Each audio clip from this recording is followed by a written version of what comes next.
umanong masama sa pagsasapubliko ni Pangulong Duterte na mga pangalan ng mga pinaniniwalaang sangkot di umano sa kalakalan ng ilegal na droga.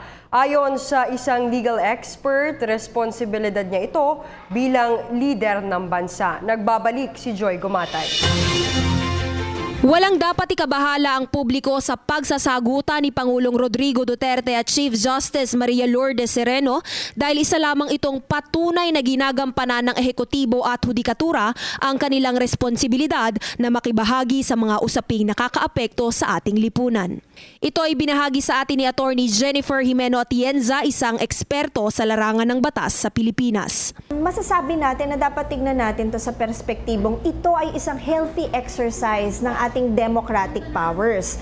Kasi unang-una, makikita natin ngayon yung principle of checks and balances and interdependence ng bawat sangay ng gobyerno.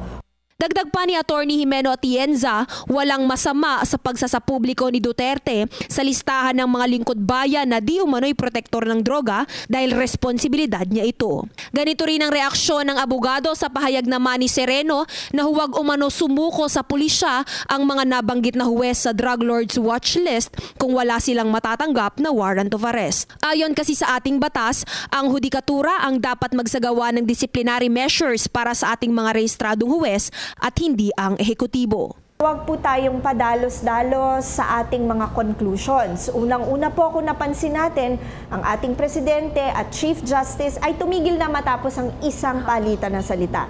Meaning both of them are reminding each other of the limitations of both their powers. Para sa PTV News, Joy Gumatay.